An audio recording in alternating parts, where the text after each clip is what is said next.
Pancasila itu jangan cuma sekedar slogan. Ternyata maknanya Pancasila ini sangat luar biasa dan peran pentingnya terhadap bangsa ini juga luar biasa.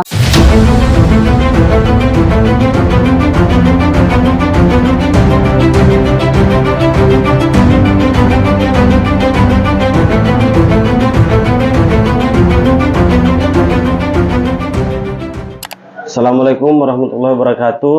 Jumpa lagi kawan-kawan di podcast JCC. Pancasila sudah selesai pada tataran diskusi.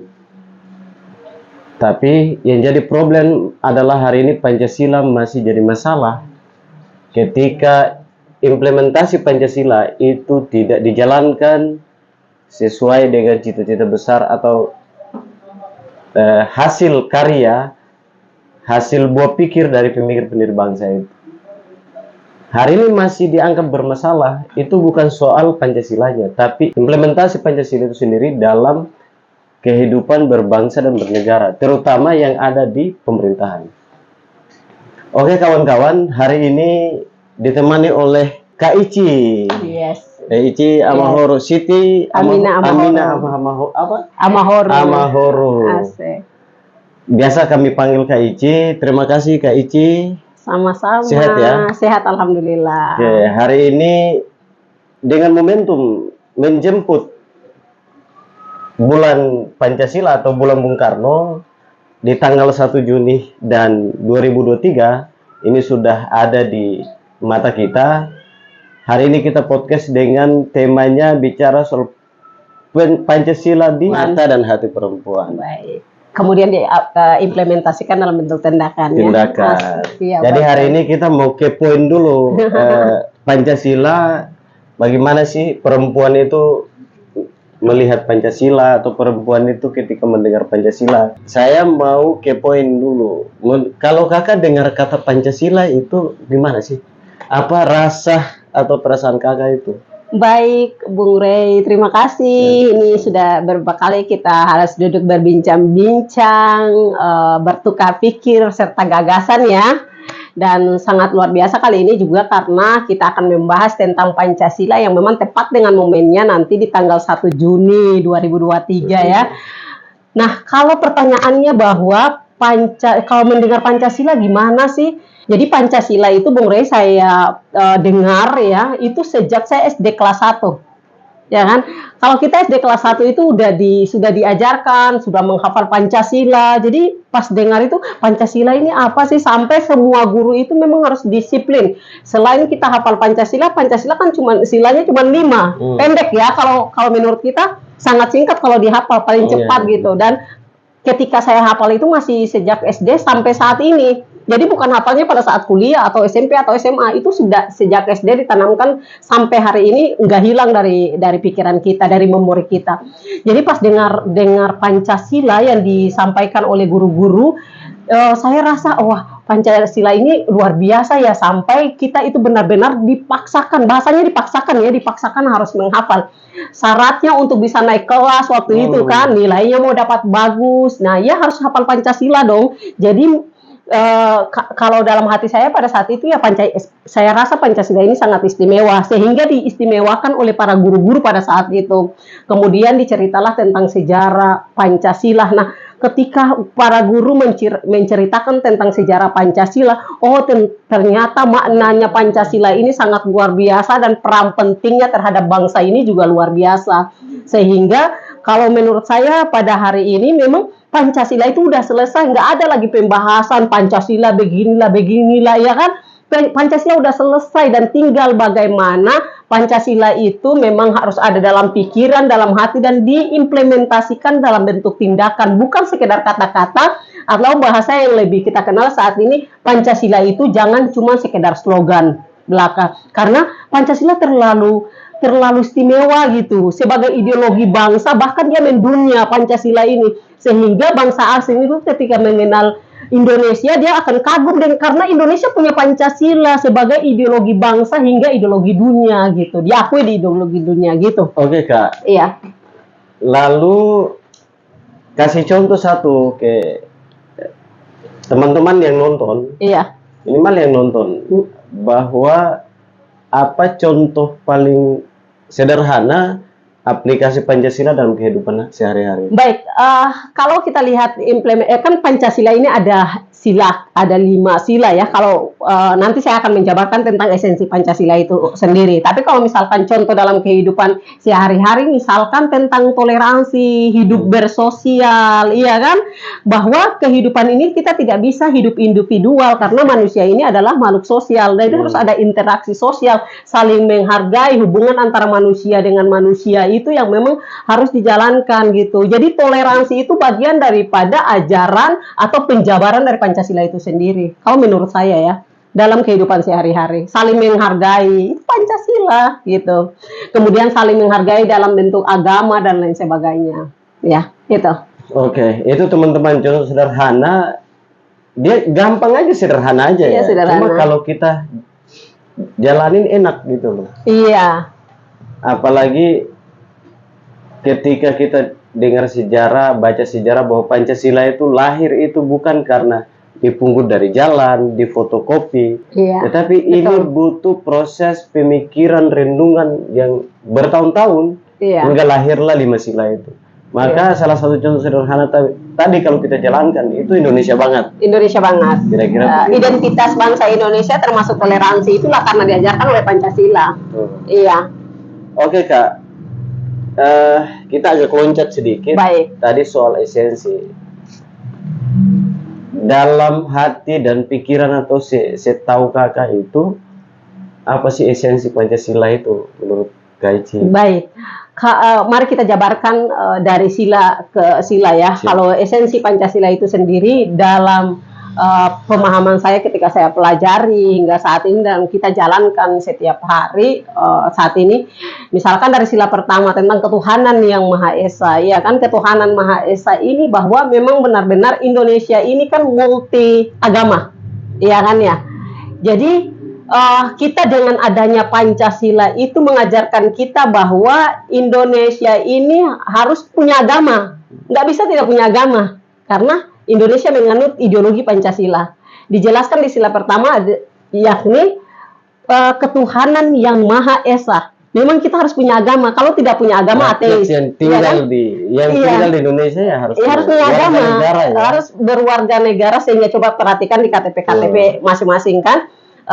Semua ya orang harus punya identitasnya beragama gitu. Kalau tidak beragama tidak bisa, harus beragama gitu. Itulah identitas kita. Kita punya agama.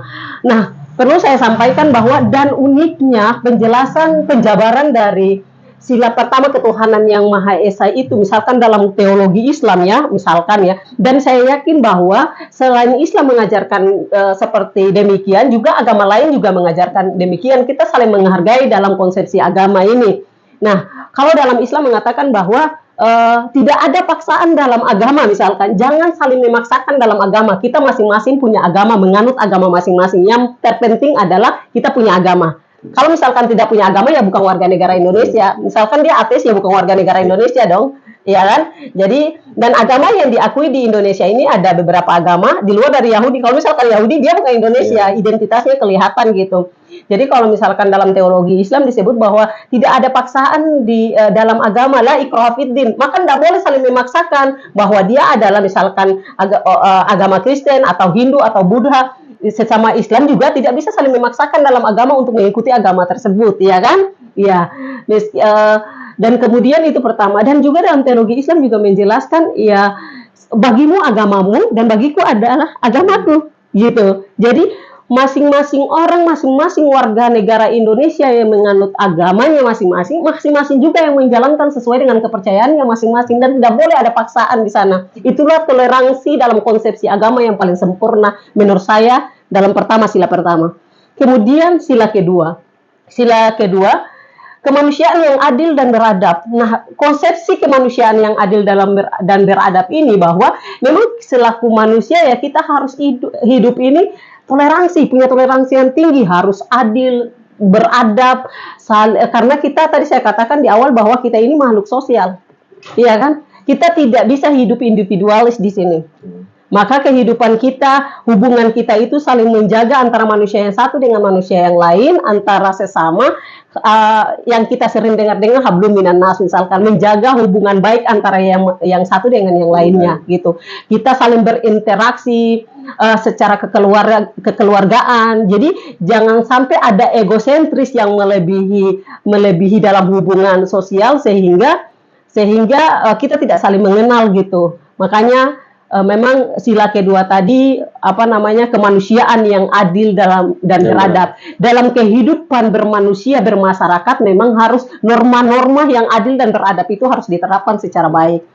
Ketiga, persatuan Indonesia. Nah, kalau persatuan Indonesia ini kita semua tahu bahwa Indonesia ini multikultural, multi etnis, agama, suku, bahasa dan lain sebagainya. Nah, ini dengan adanya Pancasila kemudian ini harus dirajut dalam bingkai kebangsaan yang inklusif. Kenapa demikian? Dirajut dalam bingkai kebangsaan yang inklusif ini kita pahami misalkan dalam Bhinneka Tunggal Ika kita berbeda-beda tetap satu. Jadi persatuan Indonesia ini dengan adanya Bhinneka Tunggal Ika kemudian menyatukan bangsa Indonesia yang multikultural dari suku, agama dan lain sebagainya ini. Nah, disatukan dalam sila ketiga persatuan Indonesia. Kita harus satu, berbeda-beda ya tetap satu. Saya pikir bahwa yang tadi juga Bung Rey sudah sampaikan bahwa para Pandim Pador kita ini mereka membahas tentang Pancasila bukan pungut di jalan-jalan, kemudian cuman ide yang lahir cuman sehari dua hari, tapi ide yang lahir yang cukup lama dengan renungan yang cukup panjang, memikirkan bagaimana kondisi masa depan bangsa ini ke depan, kemudian lahirnya gagasan besar tentang Pancasila. Karena dengan Pancasila multikultural tadi, banyak agama, bahasa, budaya etnis lain sebagainya yang menyatukan kita ini harus ada satu konsep besar. Nah, Pancasila itu sebagai konsep untuk menyatukan bangsa Indonesia yang kita kenal saat ini. Dari situ. Jawaban dari persatuan Indonesia. Karena memang kita harus bersatu. Selain bersatu dengan tadi saya bilang bahwa dalam bingkai kebangsaan yang inklusif itu Bhinneka Tunggal Ika, ya kan, berbeda-beda tetap satu dalam konsepsi Pancasila persatuan Indonesia. Nah, persatuan Indonesia keempat ya, permusyawaratan yang dipimpin oleh hikmah kebijaksanaan dalam permusyawaratan perwakilan. Nah, ini juga memang bahwa Indonesia ini sangat unik begitu. Memang Indonesia sangat unik. Kita ini terlahir dari negara yang kita menganut sistem demokrasi, ya kan? Sistem demokrasi yang memang benar-benar harus diterapkan secara adil. Segala sesuatu itu harus dibicarakan lewat musyawarah, tidak bisa lewat ego masing-masing gitu. Ya. Ini juga memang agak sedikit mohon maaf ya Bu, dalam tanda kutip memang dijalankan dari sistem pemerintahan ya kan, dari penguasa sampai kepada rakyat sipil ya kan, memang semua harus jalankan secara baik. Karena kenapa? Iya, harusnya gitu. Misalkan dalam sistem musyawarah jangan pengambilan kebijakan, mau lahirnya satu undang-undang misalkan ya kan, satu kebijakan tidak melibatkan sebuah musyawarah, langsung atas dasar kepentingan kemudian mengambil kebijakan yang tidak pro terhadap masyarakat. Ini sebenarnya sudah melanggar Pancasila sila keempat tersebut, ya kan? Nah, ini yang memang saya bilang bahwa terkadang kita ini sering menjustis orang lain bahwa dia itu anti Pancasila, intoleran dan lain sebagainya, tapi kita tidak sadar bahwa kita sendiri juga yang anti Pancasila karena kita tidak menjalankan Pancasila itu secara baik. Kita tidak daripada sila keempat. Jadi memang segala sesuatu yang ada di bangsa ini harus berdasarkan dalam pengambilan keputusan kebijakan itu yang harus melalui musyawarah, dan musyawarah untuk melahirkan suatu keadilan di tengah-tengah masyarakat. Jadi baik itu pemerintah. Jadi komunikasinya ini harus vertikal dan horizontal, dari atas ke bawah, dari bawah ke atas, tengah ke ya kan, ke barat, ke kiri, ke kanan, ya itu yang harus dijalankan secara baik. Karena pesan moral daripada Pancasila ini menurut saya cukup inklusif gitu, cukup baik, tinggal bagaimana diimplementasikan di tengah-tengah masyarakat. Nah, yang selanjutnya adalah dan sekali lagi bahwa kita ini menganut sistem demokrasi tadi, tapi sesungguhnya dalam kacamata kita ini ya belum benar-benar dijalankan. Yang terakhir sila yang kelima adalah keadilan sosial bagi seluruh rakyat Indonesia. Nah, ini soal keadilan sosial ini yang sangat carut marut kan, jauh dari harapan Dari Indonesia Pancasila merdeka ini. sampai hari ini. Iya, Iya, terus. iya kan. Jadi keadilan sosial bagi seluruh rakyat Indonesia. Nah, kalau kita dengar keadilan sosial bagi seluruh rakyat Indonesia agak sedih gitu.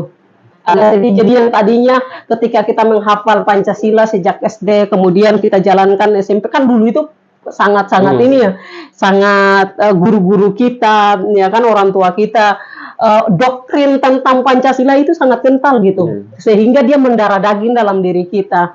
Nah, cuman memang ada segelintir orang yang entah ya apakah itu kami juga yang tidak sadar ternyata juga bagian daripada tidak menjalankan Pancasila secara baik. Tapi kalau kita kembali lagi pada konsepsi keadilan sosial bagi seluruh rakyat Indonesia ini jauh daripada harapan Pancasila. Kenapa saya katakan demikian? Misalkan dalam supremasi hukum contohnya, iya kan? Itu tidak dijalankan secara baik. Hukum saat ini ditegakkan tidak adil gitu ya kepada masyarakat.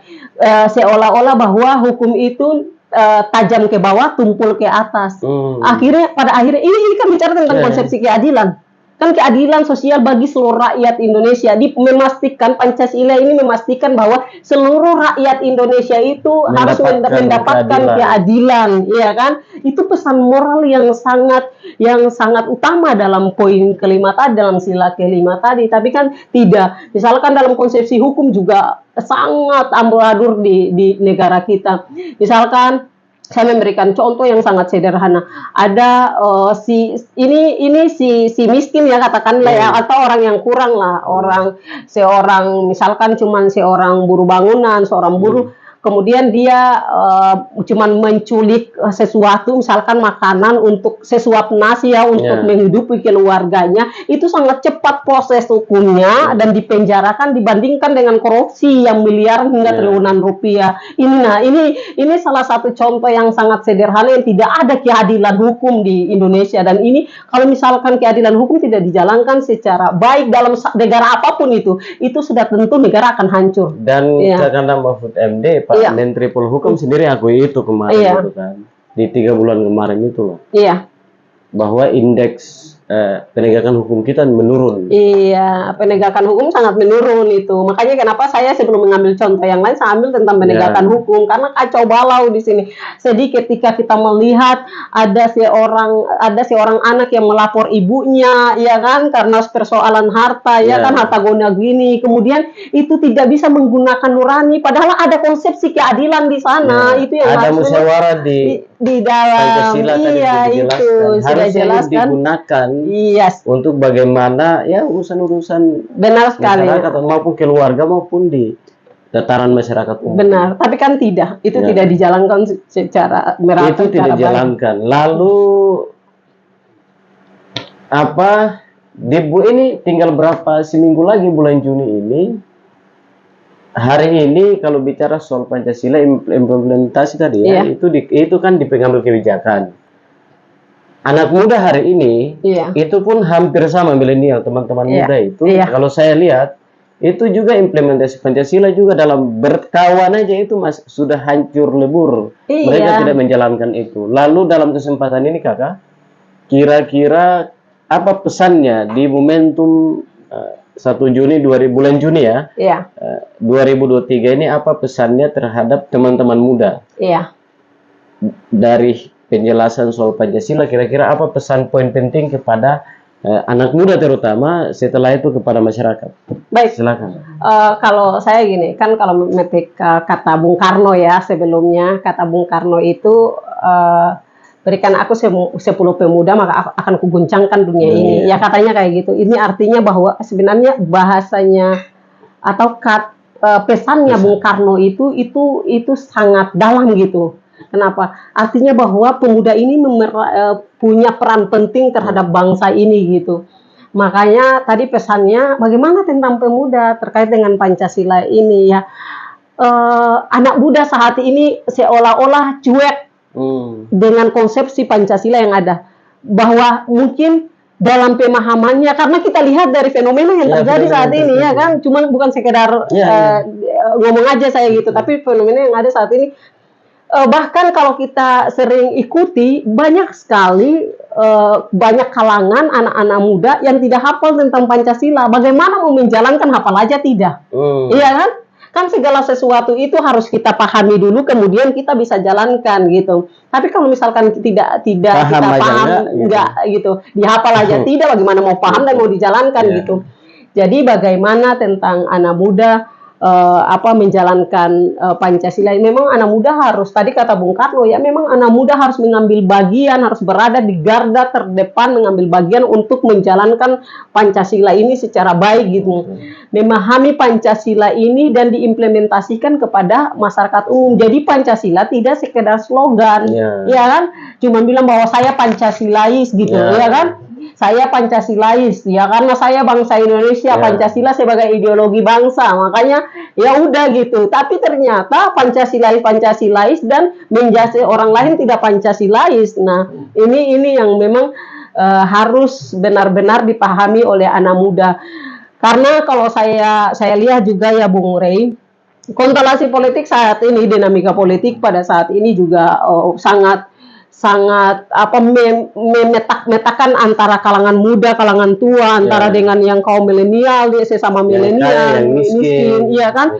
Jadi kondisi politik saat ini sehingga ada misalkan karena fanatisme politik tadi, sehingga ada istilah-istilah yang terjadi di kalangan muda, misalkan bukan kalangan muda aja, kalangan tua begitu. Misalkan ada kampret, ada cebong, ada inilah, ada apa gitu. Istilah-istilah ini yang cuman memang dipakai oleh sekelompok orang untuk menghancurkan paradigma anak muda gitu. Ya kan? Karena memang merusak ini semua harus dirusak dulu dari paradigma anak muda, paradigma dirusakin dulu gitu. Kalau mau rusakin bangsa itu anak muda dirusakin. Kemudian selain anak muda ya dirusakin dulu perempuan, karena perempuan sebagai guru pertama untuk anak-anaknya. Jadi ibu-ibu, perempuan-perempuan kita ini ya dirusakin pertama dulu, kemudian ya selanjutnya targetnya adalah anak muda. Makanya kenapa ada istilah-istilah yang tersebar di media-media sosial dan itu kencang dimainkan. Saya punya analisa tersendiri bahwa ini ada sekelompok yang anti terhadap Indonesia, yang menginginkan Indonesia ini pecah belah, sehingga menggunakan dinamika ini, misalkan isu-isu ini dimainkan ke tengah masyarakat dan dikonsumsi oleh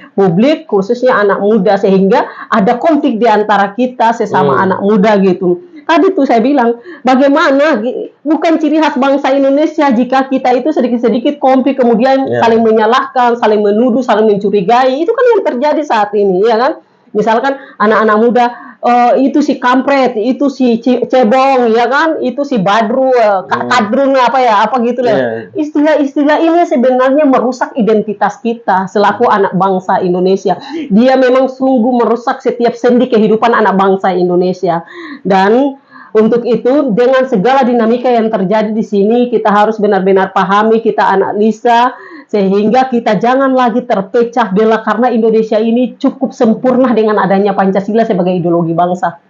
Cukup sempurna gitu. Untuk masyarakat kakak, penting. Baik, untuk masyarakat juga, anak muda ya. Dan sebenarnya peran penting anak muda dan masyarakat itu juga sangat penting, karena saya bilang bahwa Indonesia ini akan maju, peradaban Indonesia ini akan maju ketika ada sebuah persatuan, kemudian saling ada kerjasama antara baik itu seluruh elemen, baik itu pemerintah, ada pemerintah, praktisi hukum, LSM, pemuda, pemudi, masyarakat, dan seluruhnya harus punya kesadaran penuh. Harus ada kesadaran, karena ketika misalkan kita bicara Pancasila juga, kita bicara tentang tata krama kehidupan, kita bicara tentang Bhinneka Tunggal Ika dan lain sebagainya, tapi ketika tidak ada kesadaran dalam diri kita, misalnya masyarakat, maka sama aja itu nihil gitu, nonsen. Makanya memang butuh sebuah kesadaran besar, baik itu masyarakat, seluruh elemen untuk bersatu padu, bagaimana kita memaknai Pancasila ini secara baik kita terapkan dalam kehidupan sehari-hari. Karena sekali lagi saya mau sampaikan dan saya tegaskan, Pancasila ini cukup sempurna. Dalam agama manapun ketika kita mengkaji ya Alkitabnya atau kitab sucinya, sudah pasti menjelaskan kebaikan-kebaikan. Dan para founding father juga, mereka merumuskan Pancasila ini karena berdasarkan seluruh pemahaman dari masing-masing para tokoh-tokoh, dan para tokoh yang hadir pada saat itu juga berbeda suku, agama, etnis, dan lain sebagainya. Nah, itulah tadi saya sampaikan. Makanya memang masyarakat juga perlu ambil alih, ambil peran, menyadarkan semua masyarakat ya, khususnya anak muda, baik kalangan tua, ibu-ibu, bapak-bapak, silakan mengajarkan tentang etika kehidupan kepada anak-anaknya, dari anak-anak muda dalam lingkungan kesehariannya juga saling menyadarkan antara satu dengan lain. Edukasi kehidupan tentang Pancasila itu sangat penting bagi kita, karena sekali lagi sempurnalah Pancasila yang dianut oleh bangsa Indonesia sebagai ideologi bangsa. Terima kasih. Oke, luar biasa teman-teman. Inilah Pancasila di mata perempuan. Ini jadi kalau di Aceh itu punya Cututi, iya Cututi ya. Cutnya Dien, Malahayati. Terus di Tanah Jawa ada Kartini. Iya. Di Maluku dulu ada Marta Christina Tiahahu. Ini yang mudanya. Semoga apa yang disampaikan tadi teman-teman itu menjadi catatan di tahun 2023 di bulan Bung Karno, di tanggal 1 Juni atau bulan lahirnya ideologi bangsa ini. Jadi Pancasila sudah selesai, jangan lagi diskusi soal Pancasila. Yang kita diskusikan itu apa yang harus kita lakukan sesuai dengan nilai-nilai yang tertuang di dalam Pancasila tersebut. Oke, terima kasih teman-teman. Itu dari JCC Network untuk bangsa dan negara. Sekian, wassalamualaikum warahmatullahi wabarakatuh. Sampai ketemu di konten-konten selanjutnya atau podcast selanjutnya.